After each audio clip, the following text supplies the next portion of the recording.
When you think about businesses that are selling through the roof, like Aloe or Allbirds, sure, you think about a great product, a cool brand, and great marketing. But an often overlooked secret is actually the businesses behind the business, making selling, and for shoppers, buying, simple. For millions of businesses, that business is Shopify. Nobody does online business better than Shopify. It's home of Shop Pay, the #1 checkout in the world. You can use it to boost conversions up to 50%, meaning way less carts going abandoned and way more sales going through to checkout. Sign up for your $1 per month trial period at shopify.com/income, all lowercase. Go to shopify.com/income to upgrade your selling today. That's shopify.com/income.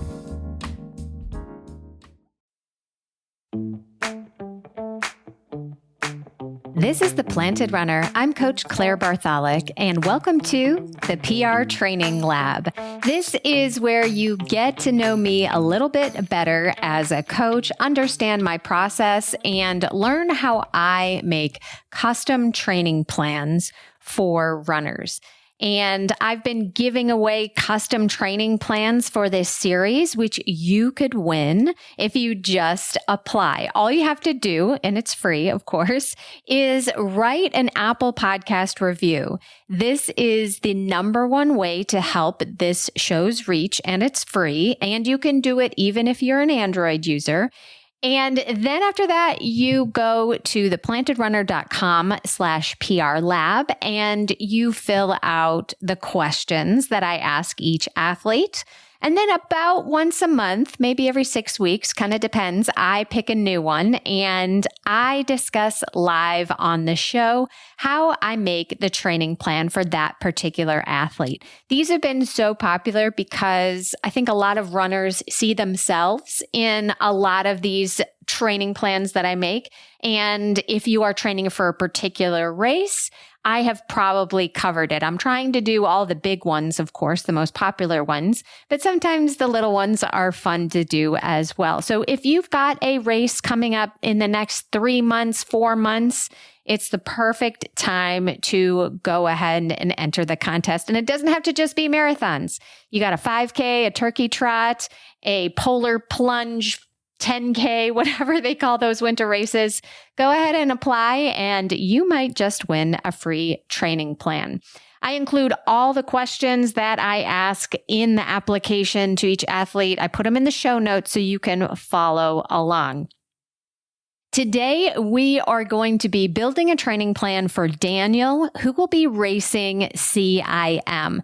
So let's talk about this race first of all. It stands for the California International Marathon, and it is a December race. So that's kind of nice because there aren't a lot of early winter races in the United States. But of course, this is in Sacramento, California, so it's usually good weather. So let's pop over to the California International Marathon website and see how they describe the course. They say it's the fastest course in the West, the #1 Boston qualifier, top 10 largest U.S. marathon, gentle rolling hills with a flat, fast finish.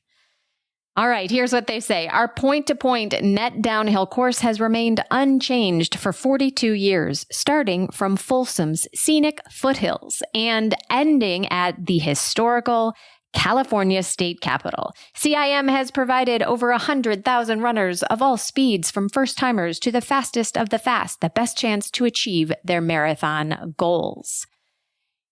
Now, this part is important. They put it in bold because there's something new happening this year, or actually it's for registration for 2027. So listen to this part. With a net elevation drop of 366 feet, which is 111.5 meters, the CIM course falls well within the Boston Marathon Index standards and is not subject to any index penalties or time adjustments. So what does that mean? Well, a lot of people use CIM as a Boston qualifier because of the course and the weather. It's very good for doing fast times. Now, in 2027, starting with the Boston Marathon 2027, they're going to penalize courses or people that run on courses that have net downhills. So if you have a course that is a net downhill of 1,500 or more feet, they're going to do something called the index. And so if it's between 1,500 feet and 2,999 feet, and if you want that in metric, it's 457 meters and 914 meters, you're going to get a 5-minute penalty. Okay. And so you can still submit, but you're going to need to be 5 minutes faster than somebody your same age on a flatter course. And the penalty gets even more if it's more than that. If it's between 3,599 feet, which is 914 meters and 1,828 meters, you're going to get a 10-minute penalty. So you can still run these downhill courses, but you're going to have to be between 5 and 10 minutes faster than a flatter course. Any course that is a net downhill of more than 6,000 feet, so those are the ones that you're just flying off a mountain, right? They're not even going to accept. They're no longer going to be Boston qualifiers. So it's important if you like to run downhill that you know this. But thankfully, CIM does not fall into those index categories. So you can still use it as a Boston qualifier without any penalties. And that is exactly what Daniel wants to do. So let's learn a little bit more about him.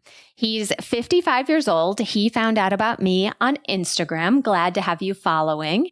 And he has to get 3:30 for his BQ time. He's 55, so that bumps him up into a new age category.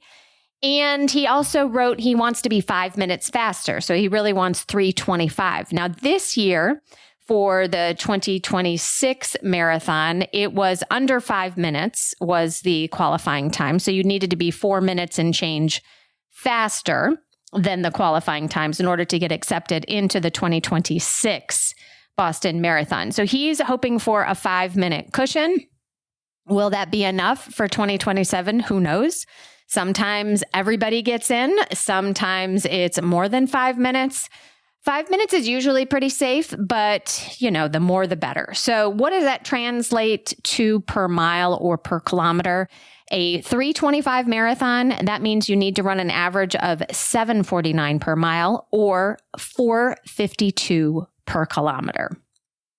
How long has Daniel been running regularly? 15 years. Okay, that's great. So if he's 55 right now, that means he started when he was 40. So 15 years, if you have been training at a pretty high level, improving for 15 years, is there a lot of room to improve? Well, maybe, maybe not. It just really depends on how serious you were taking it. If you were training like you were an elite athlete for 15 years, is it likely that you are going to be much, much faster 15 years later?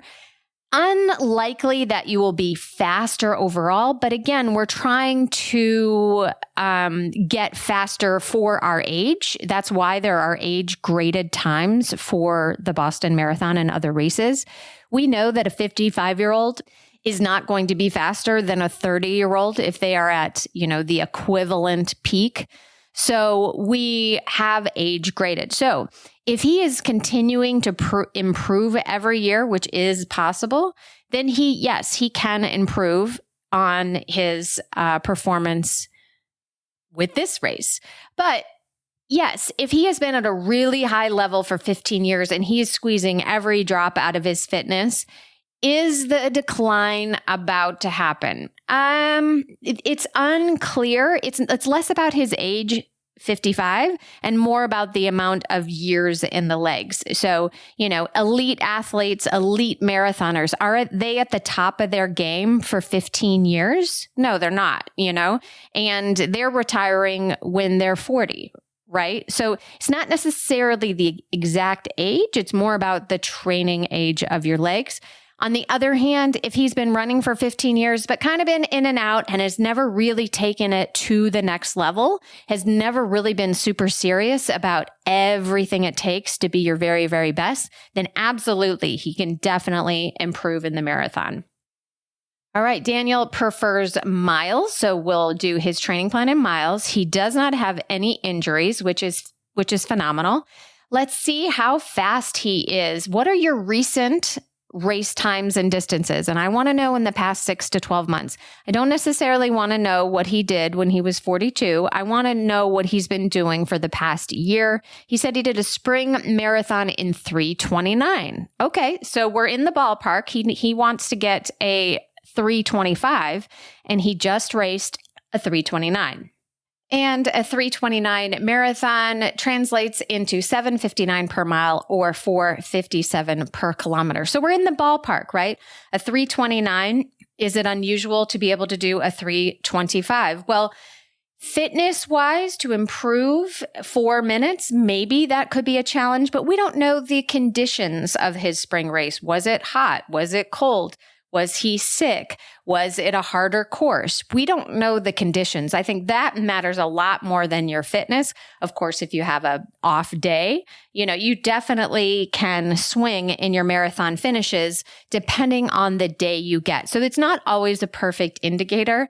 A marathon or any race really is just a snapshot in time. So I don't think he's being unrealistic necessarily trying to shave off 4 minutes from his marathon time. I think we can probably get there if all goes well. How many miles per week do you typically run? He says 30 to 40 miles, a little bit more for the marathon. And in metric, that's 48 kilometers to 65 kilometers. Okay, so 30 to 40 miles, I think, is okay for a marathoner. It's on the low side, in my opinion. It can be done, but especially someone at this level who wants to do a 3:30 or 3:25 marathon, I want to see you running more miles than that in general. Now, as we age, we might not be able to handle as many miles, or if you're cross training, you might be able to get more aerobic development without as much pounding from a lot of mileage. But I would like to see performance-based runners, people who are really pushing the edge of their performance. They need to have higher miles than that. Now, I can give you a range. It's going to be different for everybody, but I would like to see for most recreational runners who are at the Boston qualifying level in the 40 to 60 mile range per week. Now that, again, that's with caveats. Everybody's different. And it's the reason I say they should be in that level is because, so if you're a Boston qualifier, you're a faster runner, right? So you're going to need more miles because you're running a faster pace. Your easy pace is just simply faster than a slower runner. And it's not always about the miles. It's a lot to do with the time on your feet. So in an hour, you're going to run more miles than someone who's running, 12-minute miles or 14-minute miles. So if you only use distance as a measure of your training, you're not getting the nuance there. So a faster runner should be running more miles to get more time training, more time on your feet, more time building up your aerobic engine.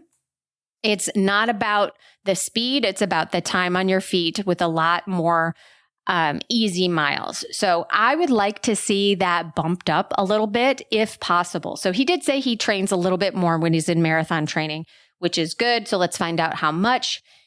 He said that the highest amount of weekly mileage he's ever run was 55 miles in March. That translates to 89 kilometers.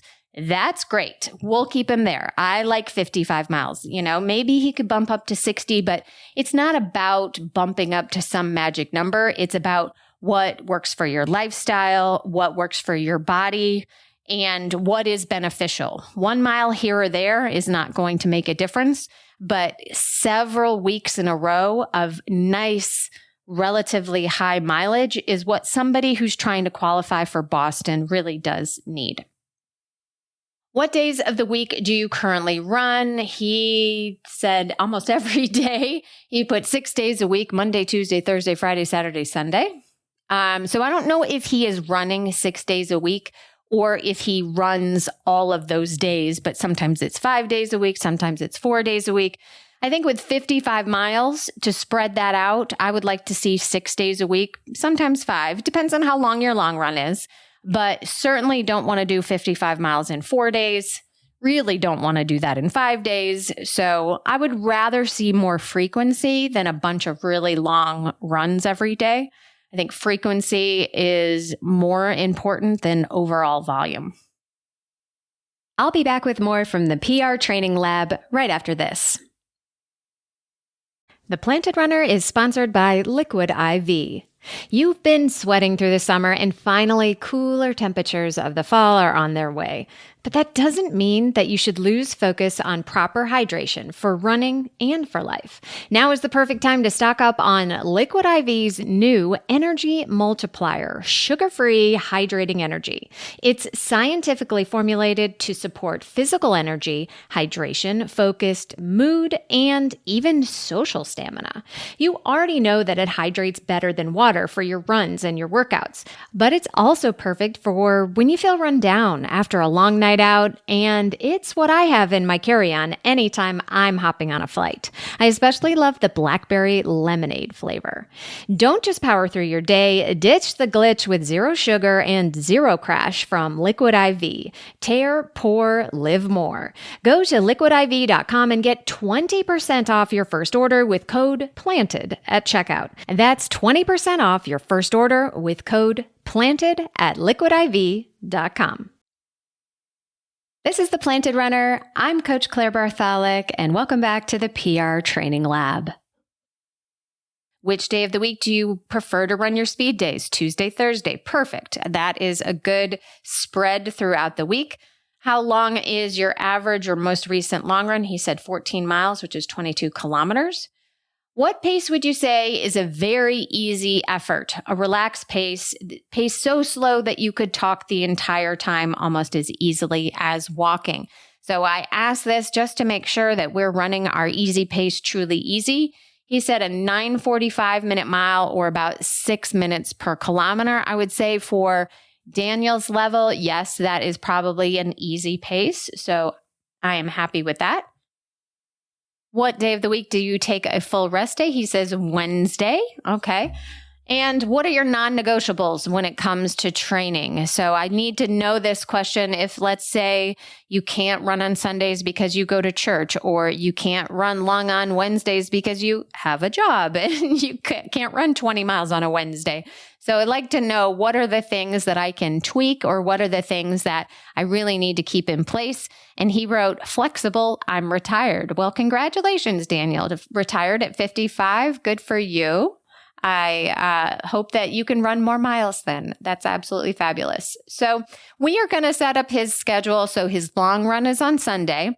His speed days are Tuesday, Thursday, and he will be running on Saturday.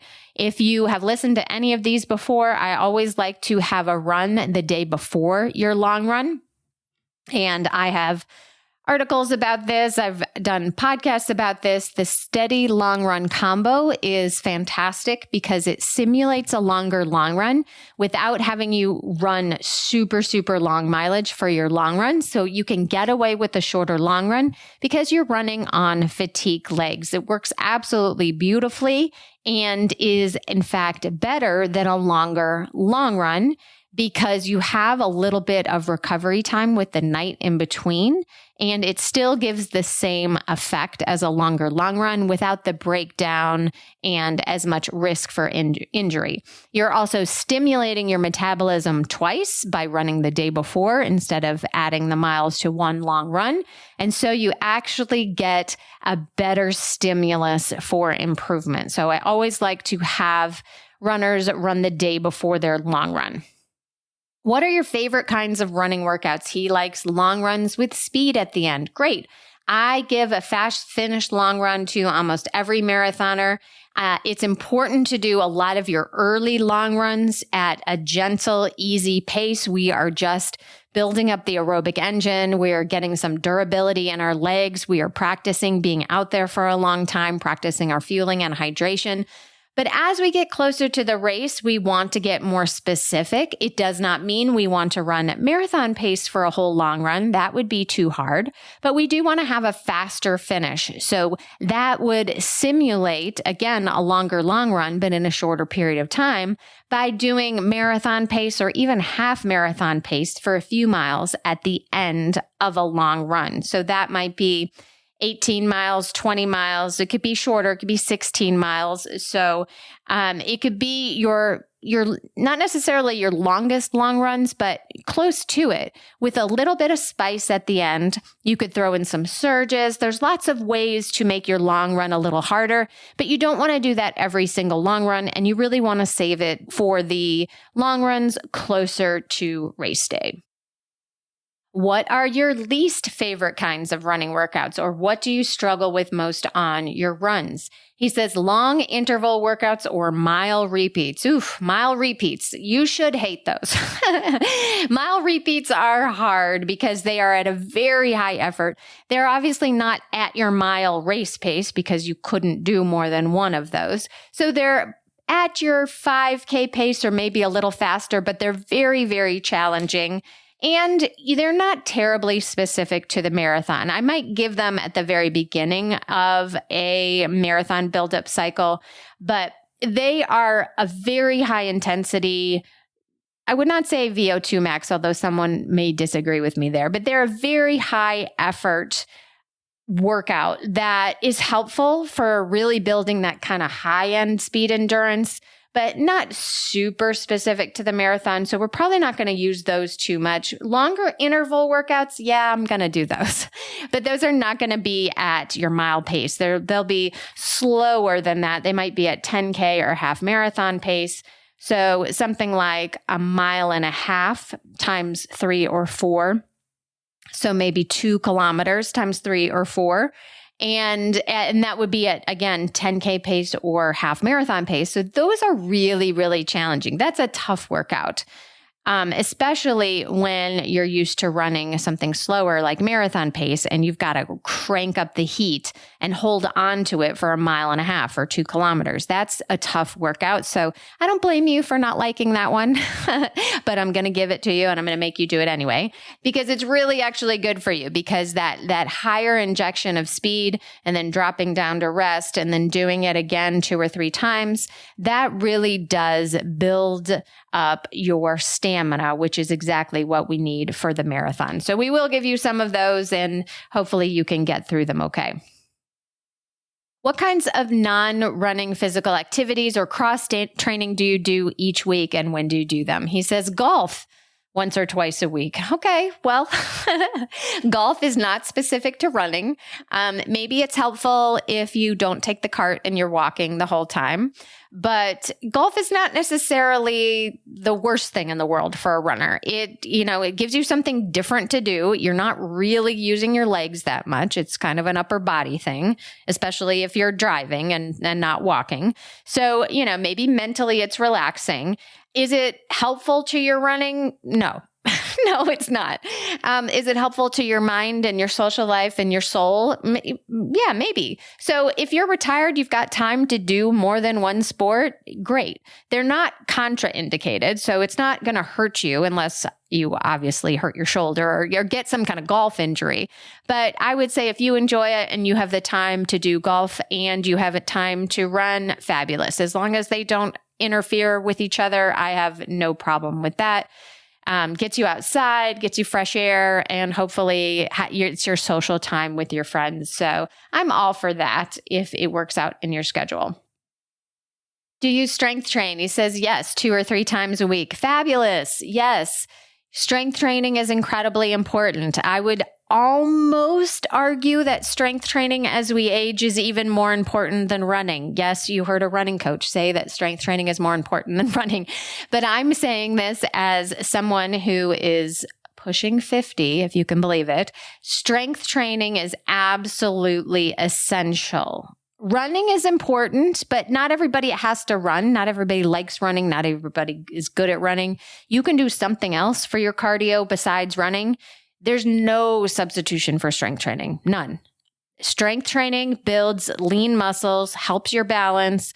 It improves your metabolism. There's so many benefits to strength training that I can't even begin to list here. So if you are not taking 60 minutes a week to strength train, and you can break that up 20 minutes times 3, that is what you need to be doing for a longer, healthier life. Not to mention, it's going to help your running as well. So if you have 20 minutes 3 times a week, which you do, this will save your life. So definitely pick up some weights and put them back down. I'll be back with more from the PR Training Lab right after this. AI isn't coming. It's already transforming marketing and business. See how at MACON 2025, October 14th through 16th in Cleveland. Evergreen Podcasts is proud to be the official podcast partner, recording live on site and meeting with more than 1,500 marketing leaders. You'll learn from leaders at Google Cloud, Meta, Snowflake, and HeyGen, sharing what's working and what isn't. Transformation starts here. And with our special code, PODS200, you'll save $200 off your ticket. Join us at the Huntington Convention Center. Register today at macon.ai. That's MAICON.ai. This is The Planted Runner. I'm Coach Claire Bartholic, and welcome back to the PR Training Lab. What are your biggest struggles with nutrition? Daniel says that he has an addiction to Coke Zero, but otherwise pretty good. Okay, well, Coke Zero, no calories, but preservatives and fake sugars. Aspartame has been linked to some problems, but it's still allowed in the food supply. Supposedly, it's not very good for your brain, might cause some memory issues. So I don't know how serious this addiction is. Other than that, I'm not going to comment on it. I know a lot of people are addicted to Diet Coke or Coke Zero or whatever. I personally would never drink it. I do not like fake sugars and artificial flavors, artificial sugars. I don't like any of that stuff. I try to stay far away from preservatives as well. So it's not a good thing. If that's your only vice, is that the end of the world? Of course not. My own father is about to be 83 years old. He is also addicted to Diet Coke. So I can't change him. And, if I tell him that it's bad for his longevity, he's 83. So he's doing good so far and he's in great shape. So it's not my favorite thing, but is it the worst thing in the world? Probably not. What are your biggest struggles mentally when it comes to success and performance? Daniel writes, I've always been confident and I feel that CIM is the perfect course for my BQ. But of course, I am feeling my age. Okay, well, I did touch on this a little bit before. Maybe not the age so much. 55, you can still run some fast marathons if you've been training well. And it sounds like he has, or at least he's been training for 15 years. So we're assuming that he's in pretty great shape other than the Coke Zero stuff, right? And CIM is a great course for it. Some people do get tripped up with the hills. And we can talk about that in just a second. It's a net downhill, but it's not downhill the whole time. It's a rolling hill. So that means there are some uphills. So you're going to have to train for that as well. What are you hoping to learn or gain in this training cycle? And Daniel writes, my last marathon was flat. I'd like to learn how to specifically train for a rolling hill course. Well, good. I'm glad that you talked about this. So what a lot of people say to me when they are running a hilly course, they say, okay, I've got this hilly course. I need to run more hill workouts. That is not true. Okay. And I know that sounds counterintuitive. You do not need more hill workouts for hilly courses, but let me explain what I mean by that. So when I use the term hill workout, that means a workout on a hill. So I know that sounds obvious, but a workout is something with higher intensity or higher pace or more power than just easy running. So I don't consider, if you're going for an easy 5-mile run, I don't call that a workout. Yes, it's exercise. Yes, it's a workout to the rest of the world. Yes, running is always a workout. But when we are in the running world talking about training, we don't call those workouts. We call those easy runs, recovery runs. We don't call those workouts. A workout is something with speed or intensity. So a hill workout would be something like, repeats, 30-second repeats uphill, or a blend of 30 seconds and 75-second repeats. It could be a mixed hill workout. So you're going up and down and kind of switching the intensity. It could be downhill repeats.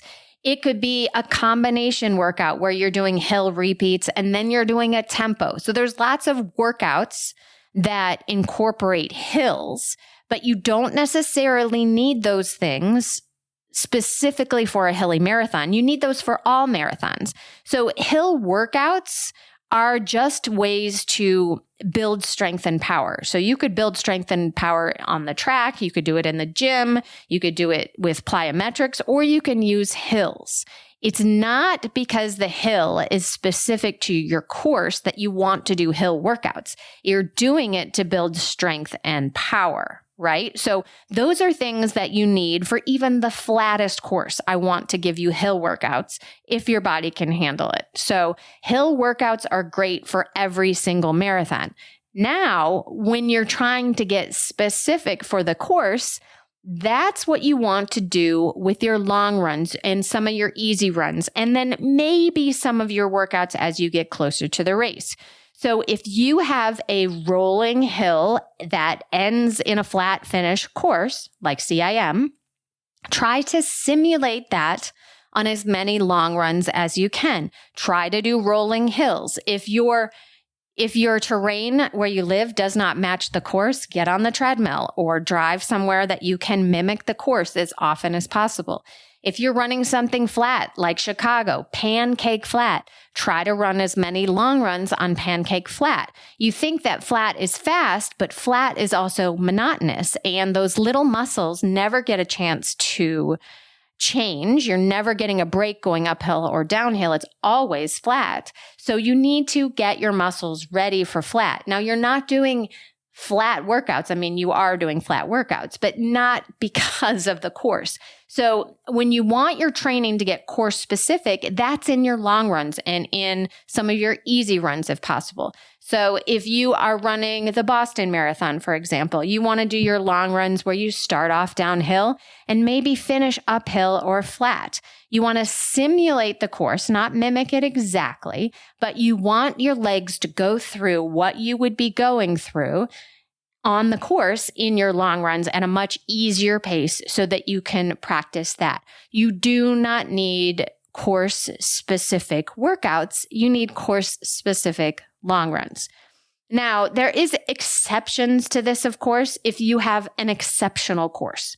So let's say you have a course where you're running up a mountain that's 20% grade.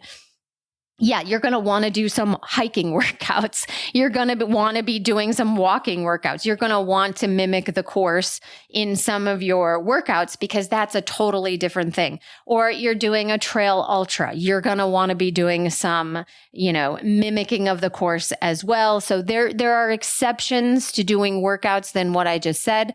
But the overall arching point is you do not need more hill workouts for hilly courses.